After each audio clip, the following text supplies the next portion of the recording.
So good afternoon, everyone. Thank you for joining us here at the K Club on a rainy Thursday afternoon. I think most of you on the call I know. My name is Jason Blackard, and I work with the KL2 Scholars Program along with Krista and Jessica. So thank you all for being here. Today we're going to review a topic that may not be the most exciting of topics, but for which we need a lot of guidance, largely because the rules and regulations at the NIH end of things has changed a lot recently. So I am going to cover several different things here shown in our objectives.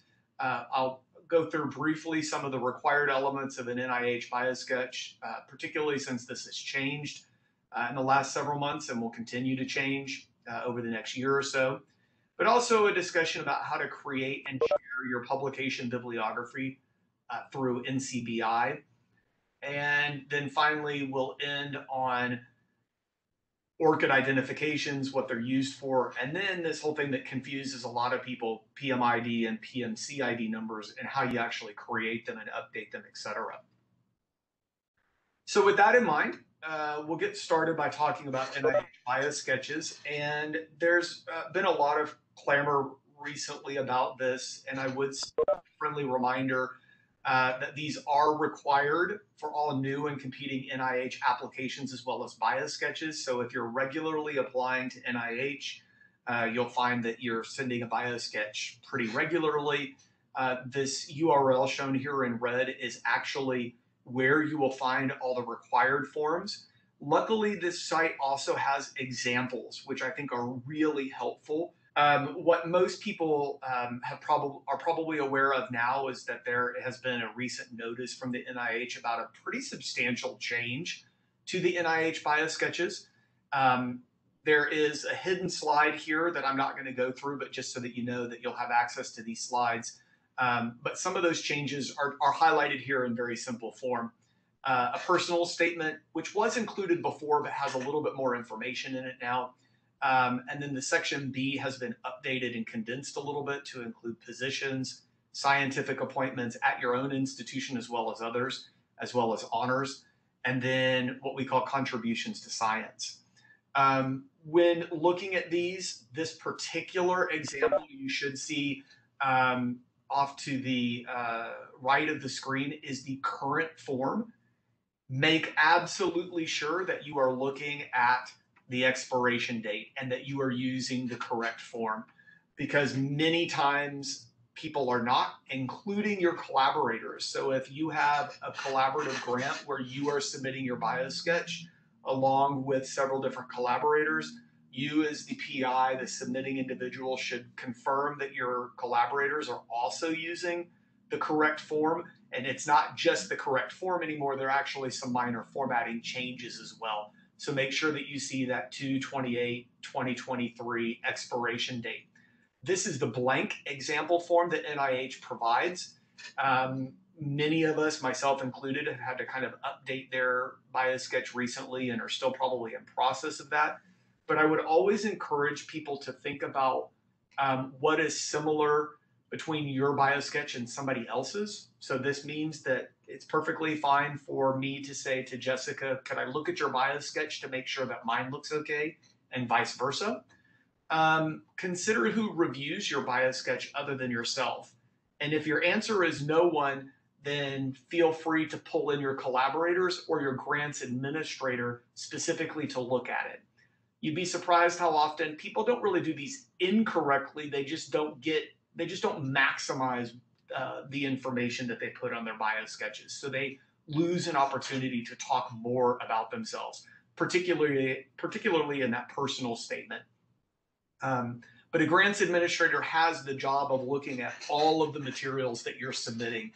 So they should make sure that you're using the right form, but they should also make sure that you're completing it correctly and have all of the requisite information. This question about how often do you update your biosketch comes through very often. It depends on what level you are and how much attention you pay to this, but I would say that I update my CV several times a year, and I update my biosketch or at least review it every time I submit a grant or every time I collaborate with somebody who submits my Biosketches along with that. Minor changes may be needed. So for instance, in the part that says personal statement, many of us will include, I have the requisite skills to collaborate with Dr. Khan on her pending R01 application on the following. Of course, you wouldn't want to submit that same statement as part of a different grant. It wouldn't be relevant. So there might be minor updates that you need each time, particularly if you've gone up for promotion, if you've gotten a new award, if you've got a few new publications that you want to make sure that people see. The other thing, I've already talked about this, but these are the new required elements. There's 3 when there used to be 4. Used to be A, B, C, and D, and they had slightly different names. So if you're using this 2023 form, you will have these already in there to fill out. But again, a personal statement, positions, scientific appointments, and honors have all been combined, and then contributions to science. The other thing I wanted to highlight here, because it will come back to some of our later discussions about PMID and PMCID numbers, is that you can include a list of publications. Now, this is not required, but it is highly recommended. If you are not including at least a link to your publications, then you are almost certainly doing yourself a disservice. Again, it's not required, but I cannot convince myself that there's any reason not to include this. The way that this is typically done is if you do include an external link, it's almost always done through My Bibliography or MyNCBI, and I'll show you that in the next few slides. And the important thing to remember is no matter if you do include it, it has to use a .gov suffix. And the reason for that simply being accessibility. You don't want to use a private website or something that not every single person would have access to, because otherwise, what was the point of including the bibliography or the link to your publications if not everyone can see it? I am going to go through this and I'll give you some tips here, but typically this looks like, for me at least, I might include a few publications in the contributions to science, but I do say a list of publications is available at, and then I give a URL that I'll show you how to generate here in just a second. So just note that there's a couple of hidden slides here. There's also a tool that you can use called Science CV, and that's actually part of the NIH website that was alluded to that was shown previously in the URL. So the Biosketch URL that I just provided with the examples, etc., will also link you to Science CV, which is a program embedded within that particular website that will help you generate a CV. It'll use the standard template and it'll ask you to copy and paste things from your CV, and then it will format it correctly for you. I'll show that a little bit more as we go along. Sorry, and there's a question in the chat. Now that I can see that, I will. Is there any reason you do not update your CV and your Biosketch at the same time? Great question. You could do both. There's absolutely no reason not to. To me, the CV is a little bit bigger and includes some things that are not included in the Biosketch. And I'm an extremely forgetful person, as everybody that works with me can attest to. So when I get a publication, or when somebody tells me that we've got an abstract that has been accepted, particularly if I'm not the first author or the last author, and I'm not the one leading the charge on that, I immediately update my CV so that I don't forget. I don't always update my Biosketch accordingly, because I might not need to send the Biosketch out to anybody yet. But otherwise, I would normally do those things at the same time. Yeah. Again, this is kind of up to you. Really just depends on how good your memory is. So a next thing that we'll talk about is the ORCID IDs and what the PMID and the PMCID numbers mean.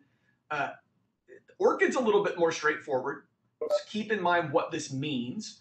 It's an open research and contributor ID, so it is unique to you as the individual. And it helps avoid ambiguity that are associated with common names, shortened names, or name changes. I probably even have an example on this call. Laquita, forgive me, I'm going to use you as my example, but Dr. Jones would have her name shortened and abbreviated to L. Jones. And I suspect that in PubMed there are other L. Joneses. So an ORCID ID allows her to avoid confusion with other people. If you have changed your name, getting married, etc., this allows you to, again, keep track, others to keep track of that name change, such that your maiden name and your married name are all tracked by one unique ID, unique ID number. And I think many of you are probably becoming increasingly aware of, as you apply for grants, but particularly as you submit manuscripts for review, we are frequently asked for our ORCID ID. Some places that's absolutely required, some places it's not. The nice thing about ORCID IDs is that they are free and they take about 30 seconds to register for. If you do not have one, but you are publishing at all, anything, then I suggest that you take the time to register for that. That number follows you. It will only become more increasingly used as we go forward. I do also know that it's increasingly used by publishers, by journals, to track who did a review of a manuscript as well. So it's not just on the submitting side, but also on the review side. Just for those of you that mentor other people as well, including students at all levels, our medical students are now required, that are doing summer research, are now required to register for ORCID IDs so that we can keep track at the institutional level of how successful they are over the course of time. This is something that we also do for our KL2 scholars, et cetera, although frequently they've already got them. Just keep in mind we're going to need them. Again, very easy to register for and free. This website is the ORCID website. If you need to register, if you need to use it, I don't know what my ORCID ID number is. So when I registered, I took a screenshot of it, labeled it as ORCID ID, and kept it where I keep all my manuscripts so that when I'm ever asked for that, I've got it readily available. Of course, it also serves generally like frequently visited websites where your ORCID ID will be imprinted into the website if you go there. So you usually don't even have to type in the number after you've registered it once. So I'm going to move to the a little bit more confusing part, and where I can show you a few tools. PMID versus PMCIDs. I have always found this confusing. And just a friendly reminder, they're very related, but they're slightly different things. So a PMID, no C, is simply a PubMed reference number.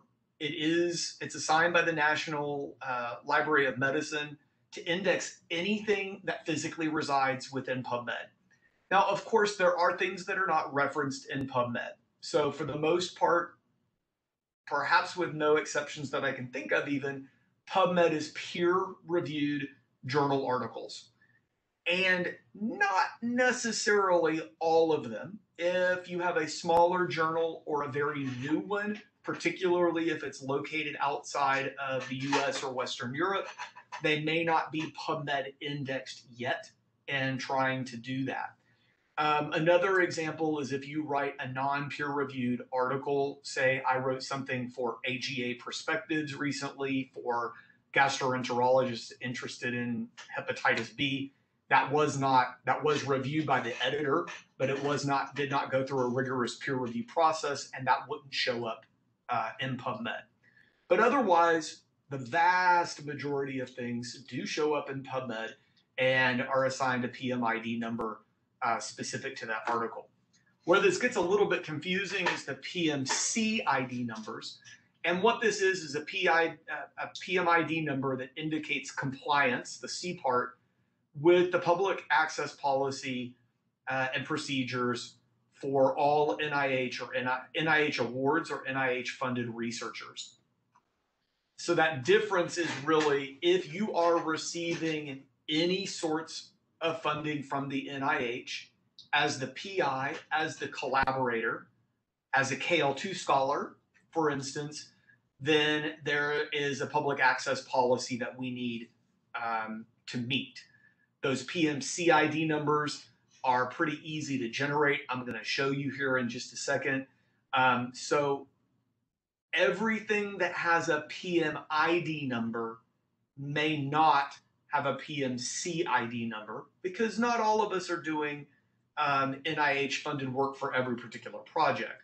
But every article that has a PMCID number will certainly have a PMID number. So the Venn diagram has a pretty good amount of overlap, but they're not exclusive. They're not complete overlap.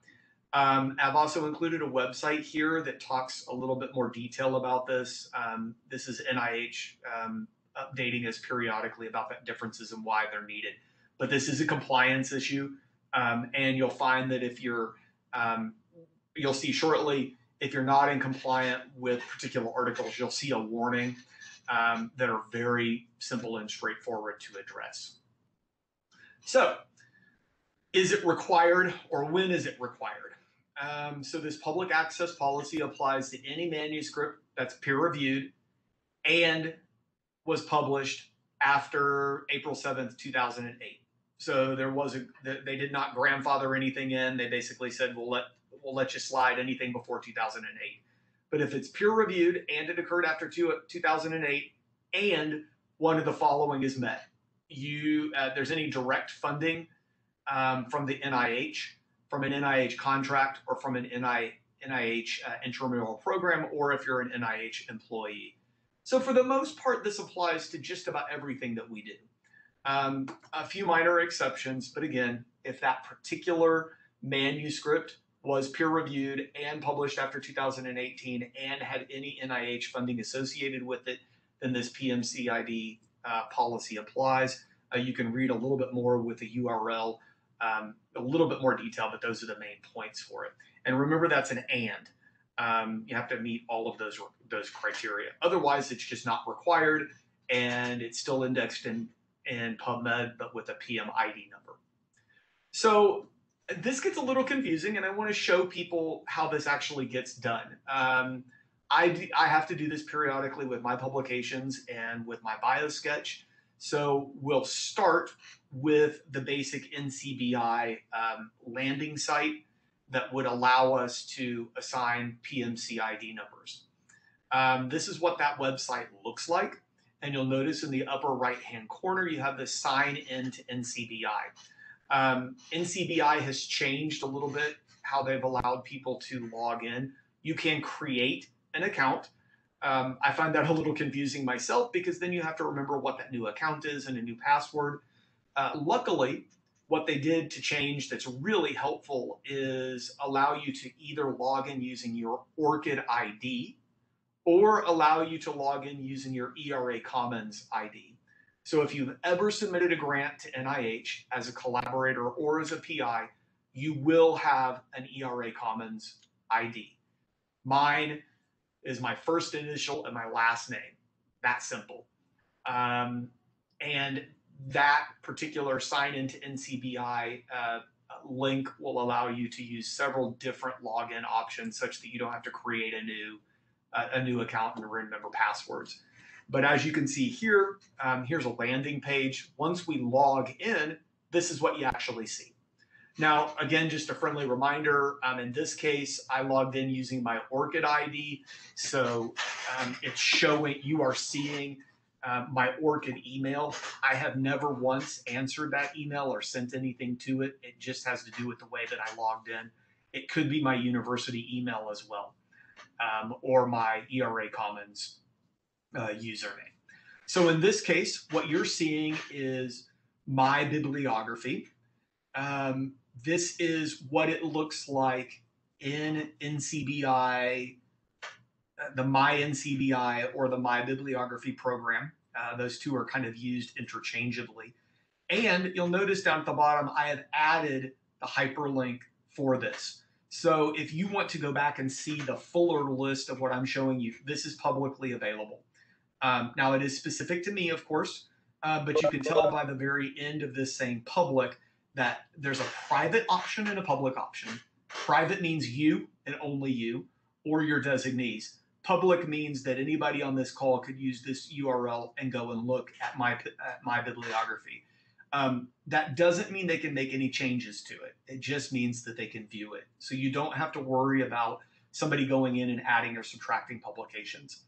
The default is to show it from oldest to newest publications. Maybe you want to look at it from newest to oldest, because usually the things that have been missed or that you need to update are the newer publications.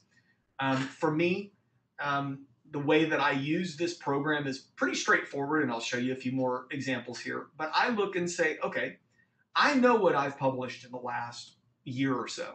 I'm completing my annual review right now, and I've updated my CV within the last 24 hours. And I go into my bibliography and say, I thought I had one or two more publications than are showing up here. But for the most part, a recent publication in 2021 shows up. Another one in South African Medical Journal that I was a collaborator on shows up. And one of my graduate students published something earlier this year as well. But maybe something is missing. Again, I can see that this particular bibliography has 119 citations in it.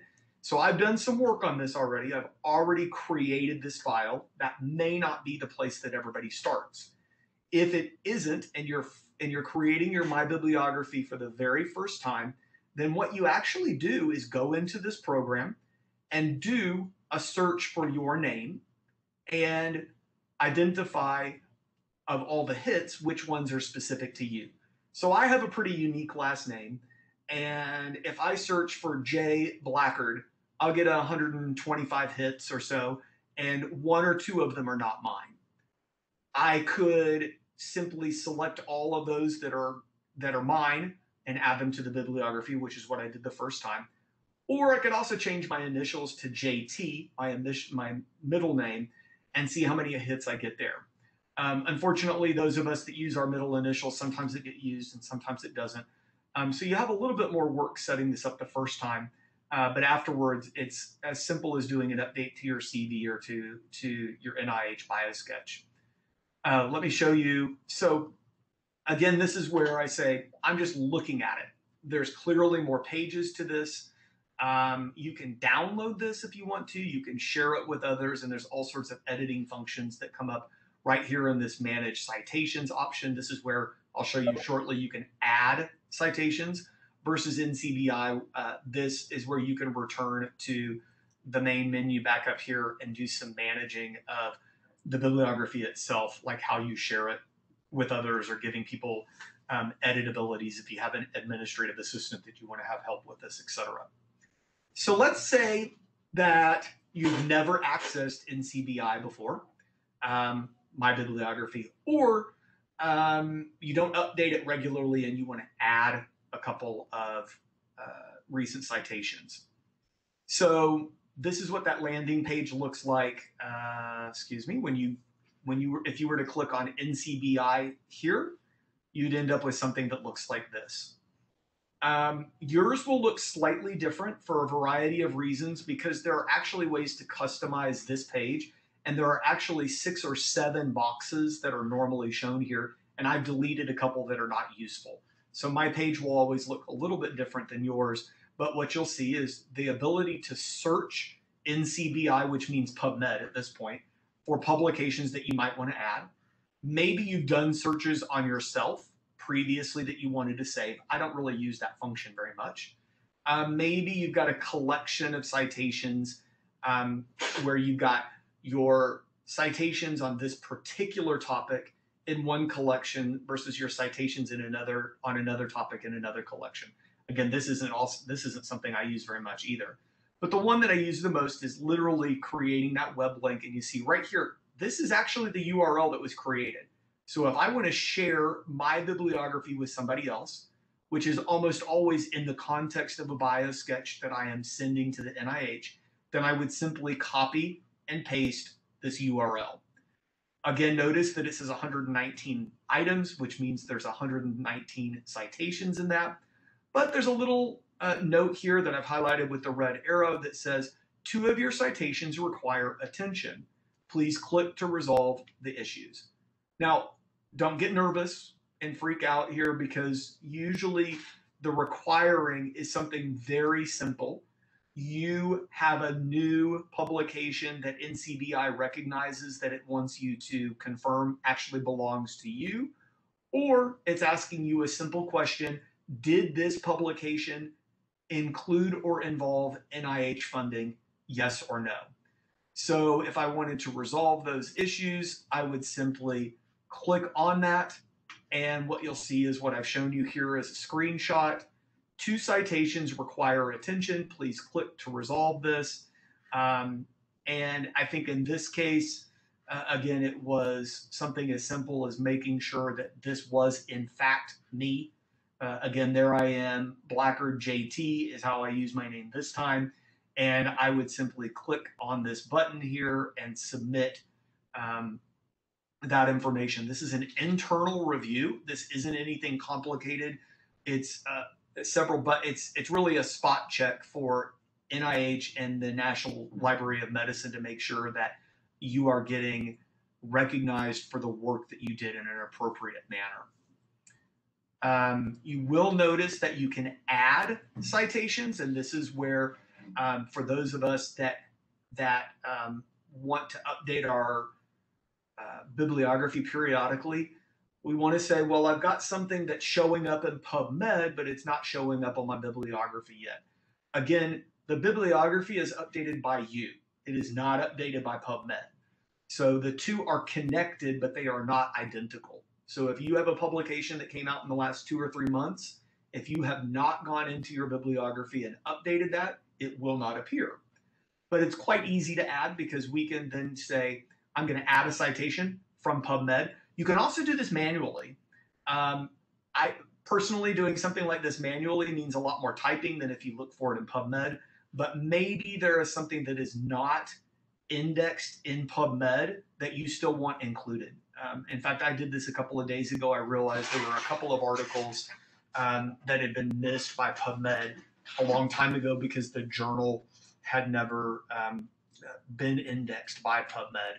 And so I entered the information manually. But for the most part, they're in PubMed. And in my case, I typed in my name again. So I used this link that says from PubMed. And I found that here's a couple of the things that were missing. I had already previously entered a citation. It had been published or had been accepted for publication, but had not shown up in PubMed yet.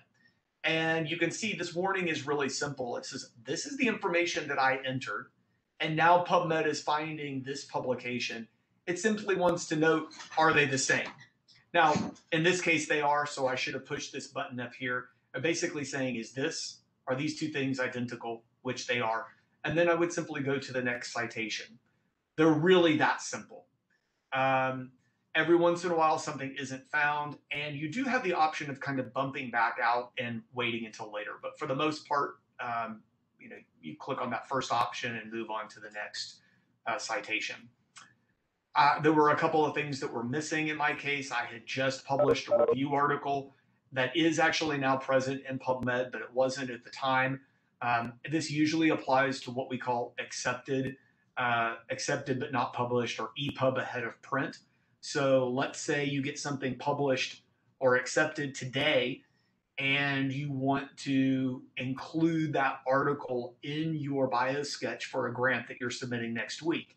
Well, it may take a few days or sometimes even a few weeks for things to appear in PubMed and officially appear in PubMed, but you still want to get credit for that. So this gives you the option, again, to do that manually or to search from PubMed.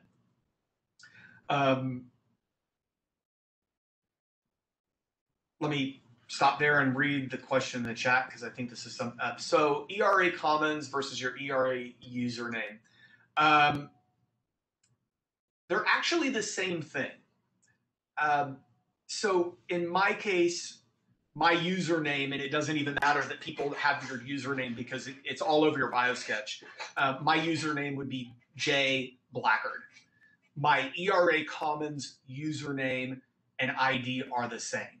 You will every once in a while see where your username has become an email where it says something like jblackard@eracommons.nih.gov. But I don't answer that email. I don't receive anything in that email. I don't have any passwords associated with it. All of my passwords are physically associated with the ID. And for the most part, that will be most people's cases, and it'll make it pretty easy to keep track of. Now, not everybody has an ERA Commons account. You may not have needed one yet. If you've ever applied for a pre-doctoral or a postdoctoral fellowship, or if you've ever applied for an NIH grant, it was an absolute requirement. But if you have not done any of those yet, then you may not have an ERA Commons. There will be a few instances where people are pointing out where your name might be a little bit long because they tend to be, in my case, it's 9 characters. If you've got a really long last name, that might actually get shortened. But you'll find that out during the registration process. Registering for an ERA Commons account is pretty straightforward, but it's absolutely required prior to submitting an NIH grant. So if you've never done that before, just be prepared for it. And then there's another question in the chat too. Yeah, and I'm trying to think, if you don't know your ERA Commons username, there is a way to find it through NIH. I'm going to have to go search that because I'm forgetting. And you can link that to an article, but you don't have to link your URL, your ERA Commons. What you would normally link is either your ORCID ID or information about the grant, but the actual username, the ERA Commons username, is not linked to articles for the most part that I can think of. There are a couple of questions that people had also submitted that I'm going to actually, given that we have the time, I'm going to unhide this slide. And Krista, you can see these questions, right? Yeah, there's also one more in the chat we didn't get to. Did I skip something? Do you have different biosketches with different personal statements and contributions to science based on each of your major research areas? Perfect question. So sorry, I'm going to stop sharing my slides here for just a second because we're getting close to the end and I can show you a few things. Yes, I did. That is not to say that you have to do this way. And I think Jessica, others will chime in to help me out here, but I think it really depends on, to a certain extent, on your stage of career and how many different types of grants that you may apply for. So in my case, I'm a virologist and I study several different viruses. So my personal statement always says, I run a translational research laboratory that studies virus, and virus host mechanisms, including studies related to HIV, BK polyoma, Zika, hepatitis, etc. That's kind of a boilerplate that I never change, me personally. But my grant isn't studying all of those things. So I will very frequently write, I have over 25 years of studying HIV in humans and in the Petri dish. Or I could say, I currently have a NIDA-funded grant to study the interactions of HIV and drugs of abuse. This grant will focus on drugs of abuse and viral hepatitis, something different.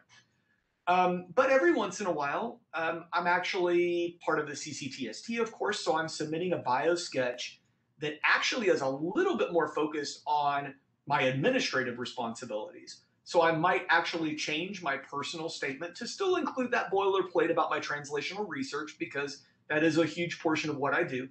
But I might also include a statement that says, I currently serve as the Associate Director for the KL2 Scholars Program, and I hold 1 or 2 other administrative responsibilities that are relevant here. That's really up to you, and it depends on how specific to the grant application you want to make it be. I have definitely seen people that use the same statement, and I think that's perfectly fine. I think where things go a little bit south is really the example where you wrote the personal statement for one grant and then you forgot to change it for the next one. So just be warned that if you said you were going to study, if you are referencing a particular application that you are applying for or that somebody else is applying for, make sure you change that, of course, the next time. And that's really the only differences that I make to the personal statement. Now, the contributions of science are interesting because you don't get very many. And if you work on 4 or 5 different things, like I work on 4 or 5 different viruses, I may choose to use different contributions depending on what the topic of my grant is. Maybe if it's a hepatitis C and drugs of abuse, maybe I include one contribution on hepatitis C, another on drugs of abuse, and then I use the rest of the space for some pretty standard things. Typically, what I do is change the order. If there is one of those 4 or 5 contributions to science that are more relevant to the grant, I lift them up so that they're one of the first things that are seen. You don't have to make those changes, but I think it's worth the 10 or 15 minutes that it takes to review your biosketch and make it as germane to the particular grant that you're applying to as possible. Hopefully that's answering Sonia's question. Jason, can I ask another question along those Please, lines? yeah. I've heard too that the contributions to science should be more like chronological, like first I did this and then I did this. And I mean, but if you're kind of reordering them, I feel like that also would mess up the chronology. How do you kind of manage that? Agreed. A good point. So the interesting thing is that there's a lot of different thoughts and opinions on how these things should be done. And there is not necessarily a strict guideline from NIH on them. So I have seen both options that you mentioned, Kieran. I personally do not go in chronological order, and I might actually want to at times because my first work was in HIV, and it would be great if I started with a contribution related to my graduate work, and then I did one for my postdoctoral work, and then I continued on with faculty. That's a very reasonable approach, and I have seen lots of people do that. I have also seen people do the other option that I'm mentioning where they just take a topic and they raise the ones that are most germane to the top of that list. I don't think I'm not aware of any guidelines that say that you must do it this way. And I'm also not aware of people getting biosketches back from the NIH. This doesn't prevent your grant from being submitted, with one very big exception. If you're using the wrong form, there's a very good chance that your grants administrator is going to send it back and say, use the right form. And you want them to do that. You want them to catch mistakes like that. It's a very easy fix, but you want your grants administrator looking at your grant carefully enough to at least notice when you're using the wrong forms or when something's turned upside down or some other crazy thing happens with your grants. The other part of this is that because of those changes, and I'm going to give you some really good resources in the next 2 or 3 slides, there are a lot of changes that have happened with Biosketches and specifically with other support pages that are very recent. I mean, we're talking the last several months. Fortunately, we have time to adapt because what was originally going to be a change that had to happen this summer has now been changed to January of 2022. So that means that we have time to adapt to the new form and to kind of figure out the questions about contribution to science and maybe to reformat our bibliographies a little bit. But right now, there's this hybrid approach where NIH is accepting, depending on when you're applying and what you're applying for, they'll accept different things. What I always encourage people to do is look at other people's biosketches that are applying and ask your grants administrator if it looks kosher to them. And they should say, I looked at it and it looks good. A non-response is not helpful in this case. You want somebody to actually look at it who really knows what they're looking for. You might be really fortunate if they find your typographical errors, but really the issue is making sure you're using the right form and that you named the section headings correct. And that when you save it as a PDF, because we frequently send our biosketches to people as a Word document, they may save it as a PDF. And in fact, when it goes to NIH, it gets submitted as a PDF. You want to make sure that that bibliography link still works, right? And because what's going to happen is a reviewer is going to hover over it and click on it, take them to PubMed and look at your bibliography. If that doesn't work in PDF format, then you've lost that ability to connect your publications to your reviewer. As a person who reviews grants somewhat regularly, I always look for that bibliography and I always click on it. And I would say at least a third of the time it doesn't work. It just takes me nowhere. Now, I can still go back to PubMed and type in the person's name and still look for that person. I give up. If the link doesn't work, I move on. Now, think of that as a missed opportunity for many of us.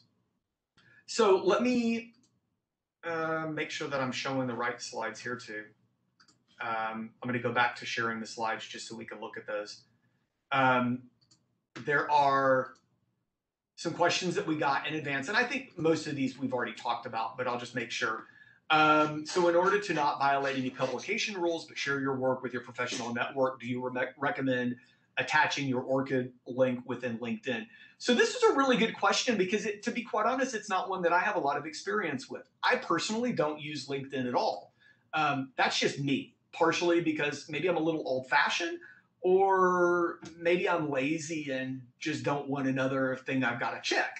I don't use LinkedIn a lot, but I see a lot of people that do, and there's no reason not to. In fact, I strongly encourage people to. Your ORCID ID, your ERA Commons, everything else, it's all password protected. So there's nothing wrong from my perspective with sharing that with people. So if you give somebody your ERA Commons, well, it's in your username, it's in your biosketch anyway. Somebody had access to that. Your ORCID ID, that's, it's just a string of numbers, but nobody's going to be able to log into your account without your password. So sharing the name, the ORCID ID with somebody won't get you into any trouble. And if somebody needs it or would like it, I think that's very helpful. Because LinkedIn, I don't quite know how LinkedIn finds publications, but an ORCID ID or my bibliography link allows you to control that process of what they're seeing. Because PubMed, like we said earlier, will miss things every once in a while. In the new section A of the biosketch, do you think we should include research projects that are not funded? So the section A is that part that we mentioned that includes, remember it was personal statement, then there was honors, positions, et cetera, and then there was contributions to science.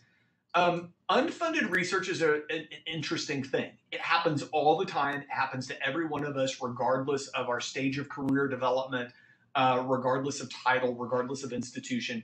And if it is germane and relevant, then I would include it. If it's not, then it's up to your discretion. The challenge ends up being that with a biosketch, you have a page limit, and you are limited in how much you can say. So if you are relatively junior and perhaps you don't have as long of a biosketch and you're not trying to scrunch it down to 5 pages, feel free to add that information. It won't get you into any trouble for sure, but it might help other people know the robustness of what your research program looks like. For the more seasoned investigators, they might be running out of room and they might just not have the space to put all that information in, so they may choose to not put in unfunded projects. One more question. I think we did discuss this one, the best way to keep biosketches up to date and how often. Again, I think you heard the conversation earlier about updating your CV versus updating your biosketch. I think you want to do both pretty regularly. The nice thing is that once you have a CV that works for you and a biosketch that works for you, including the bibliography, the updating part is pretty straightforward. I would say if I do this several times a year, it takes me 15 minutes to update both of those. And I then save it with a new date so that I don't confuse my old one with my new one. If you are not applying for grants very regularly, then you may not need to actually update your NIH Biosketch that often. It just means that when you do, you have a little bit more work to do with it. We'll go back to the chat here in a second, but I just wanted, I wanted to make sure that I also told people about some resources. So you notice that I did talk about Biosketches, but I didn't go through excruciating detail on this for a particular reason, and that is because the Department of Internal Medicine actually did an online 1-hour session that I think is fantastic. And it's a video recording, so there are slides in the background with audio and the people. And I would strongly suggest that people watch this when they have an opportunity, because it not only talks about changes to the Biosketch, which are also found in this notice that I mentioned, but it also talks about frequently asked questions and how to actually use MyNCBI to create a Biosketch for the first time. It also includes changes to the other supports and how to list conflicts of interest. The biggest change in the conflict of interest realm is if you have an appointment at another institution, you now need to list that in the Biosketch. So for instance, I have an appointment with one of my collaborative institutions in South Africa, and I now need to list that. I have a visiting or adjunct professor appointment with collaborators in Cambodia. I now need to list that in my Biosketch. And I have a research associate appointment at my alma mater that I also need to include. So whether it's whether you get paid or not is irrelevant. Whether it's international or not is irrelevant. If you do some kind of organized, structured research, you have to at least mention it in your Biosketch. But this recording will talk about that and show you all the required elements of the Biosketch. Again, the personal statement, the positions, the contributions of science, and include that more robust discussion of the other supports. NCBI, I've already given you these links, but I put them at the end just to make them a little bit more obvious and clear for everybody. These are NIH maintained websites. ORCID, this is the short one that I showed you. That's their registration site. So how do you get an ORCID ID? And then finally some information about PMID and PMCIDs. Again, these are the URLs that I showed you previously, but included here at the end so that they're a little bit easier to find.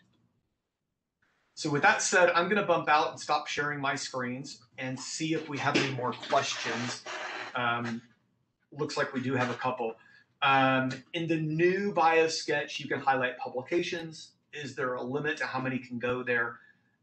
Should those not be included in your publication list? Good question. So there is a limit. I forget how many it is. I think at least what I'm remembering in the past before these recent changes is the personal statement itself could actually include publications, and I think it was 4 or 5. I don't think that changed. I just can't remember if it's 4 or 5. And then the contributions to science, each one of those sections, because you can have multiple sections for the contributions to science, can include 4 or 5 publications. It is very common that people duplicate, particularly for younger investigators where maybe they don't have 50 publications that they can split into these different categories, and that's perfectly acceptable and fine. You do not have to include publications in your personal statement. I do not. To me, I just never got in the habit of doing that. So I list relevant publications in that section C, which is the contributions to science, and then I make sure that I include my full bibliography, all of my publications as a link. And in fact, I even include a little text that says all publications, approximately 120 publications, are included at the following. I actually give a number. Now, of course, that means that I have to maintain that, but I give an approximate number so that I don't have to update it every time, and that somebody that doesn't even use the link and click and see what I've published over the years will at least have an idea of how many publications I have. Sorry, I see a couple of others. There's one more that says, when it comes to pausing your manuscript in PMCID, to make it compliant? If the journal doesn't do it, who usually takes responsibility? Yeah, First author, senior author? Any or all, because the rule applies to the publication. I mean, yes, in the ideal world, I think this is really a senior author thing. And the reason I say that is because in my case, I'm frequently the senior author and my first author might be a graduate student that may just not know to do this. And so what do is I talk to the graduate student and I say, okay, well, I can show you how to do this so that you can learn. Or if I'm already in my bibliography or NCBI, I do it myself because it's a series of button clicks. It's not anything super complicated. So it's only for the NIH funded stuff, right? So with one of those examples that I showed you where my graduate student published something in 2021, I did that for her. I think the key is to remember that someone has to do it.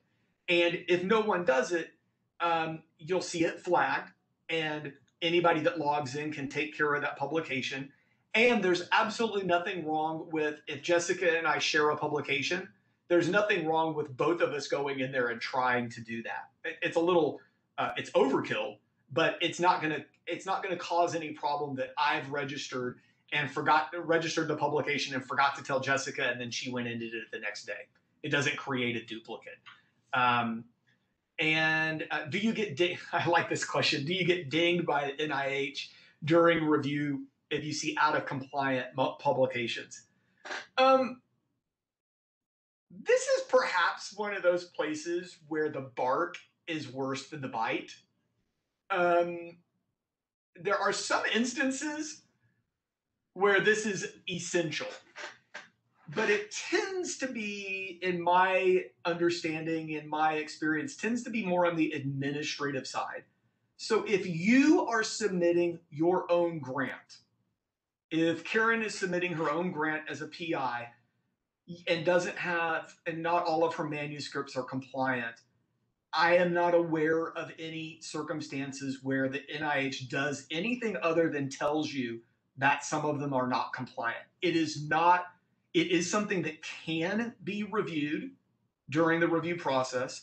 It is rarely, if ever, commented upon in the study section, and I've never seen a comment go back to the PI about that, but it is a possibility. It won't affect your grant score. It will potentially be, because remember, there are scorable items and non-scorable items. This is a non-scorable item, but you might still get a comment about it. Where it does come into play, and Jessica and Krista and I can all comment on this, is that when we as administrators responsible for the KL2 program report the progress of our scholars, we are required to give PMCID numbers as part of that. And if anybody gives me a publication and says, this is one that is part of my research and part of the K Scholars program, and it doesn't have a PMCID number, I remember very recently even where the NIH says, you got to do this. Now, they're telling me to do it, Jessica or Krista, but we're not the person that did the study. So what then we have to do is go back to the individual scholar and say, hey, there's a couple of these things that you didn't get a PMCID number. Maybe you forgot about it. Maybe you didn't know to do it. Please take care of this. And then that helps us get rid of some of the administrative backlog.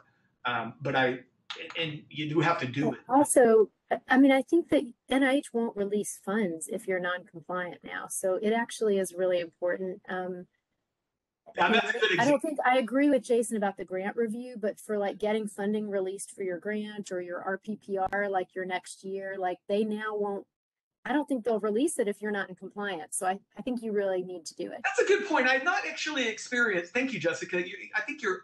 I'm sure you're right. So there's the review process and why it might be relevant there. There's the grant application process and why it might be very relevant there. And then there's the awarding of the grant or the renewal part. And I'm absolutely sure that's what we've run into with the RPPRs and the KL2 program is we're already funded and we're just trying to get the next year of funding in the bank account. But logistically, we need the PMCID numbers. And Jessica's totally spot on. There's a gate that is almost a yes or no from the NIH. They want everything to be compliant. I'm glad to see that COPA said like the help desk is helpful with that. I find that probably the biggest challenge with this stuff is remembering the difference between what's required, what's not required, and then doing it for the first time. Because once you've done it a couple of times, it's pretty straightforward. But the first time just takes a little longer. I hope I'm not missing any questions, but please let me know if I have. I'm at the end of my slides, and I mean, we've got a couple of minutes if there's any other questions that people want to type in the chat.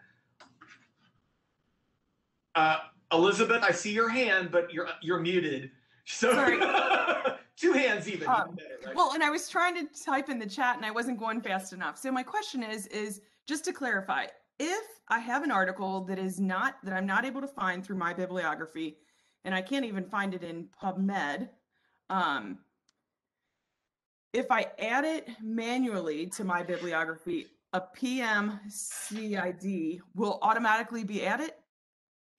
No, it'll actually be the PMID number. So what the manual editing gets it into your bibliography, means that other people can see it. So for instance, if you can't see your article in PubMed, nobody else can see it either, right? Right. But if you manually type it into your bibliography, that link will now possess that article. Now that's a very rare instance, but it's not unheard of. And that can be 2 or 3 things.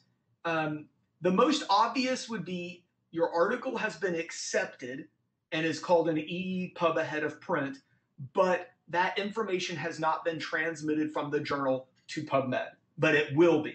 So it will get there, it just hasn't gotten there yet. That's the most common example. The second example, and perhaps one that we all have to think about, is there are a small number of journals that are not indexed by PubMed. And those usually means either because their peer review process is a little wonky, or maybe they're very new and have not registered with PubMed to have that process be automatic. And the third would be if it is not actually a peer review journal, even if it's a journal. So like I said, my AGA Perspectives, which is an American Gastroenterology Society, puts out something for all of its individuals, and I spend a lot of time writing it, but it's not peer reviewed, and I may still want it to show up in my bibliography. You get to choose what to do with those. Some people will say, well, if it's not in PubMed, I'm just not going to bother with it. But if it's important to you and you've spent time on it, why not? Yeah. What I think the challenge is how to get a PMCID number on that. You're not going to get a PMCID number if it's not NIH funded. But it can still show up in PubMed, right? Because you Okay. Trust me, it's confusing. I don't know why we've done it this way, but there's a lot of systems that are trying to talk to one another and they don't quite talk to one another perfectly. So the good thing is that we typically do actually this conversation pretty regularly because it's confusing. I've been doing this for a while and I'm still confused what I need to do, when I need to do it, and how at times. Well, I think we're done for the day with time. And so if you have any other questions, feel free to reach out. Krista and I will make sure that you get the slides. There's a whole bunch of useful URLs in there, including the recording that I mentioned about the Biosketch changes. But also feel free to reach out to me. I think most of you I already know. So I have a wonderfully unique last name, which means I'm easy to find via email. But you'll have my name, this topic, and a whole bunch of URLs to work with. So hopefully you've got some nice resources going forward. Thanks so much. Thank you all and have a wonderful holiday weekend.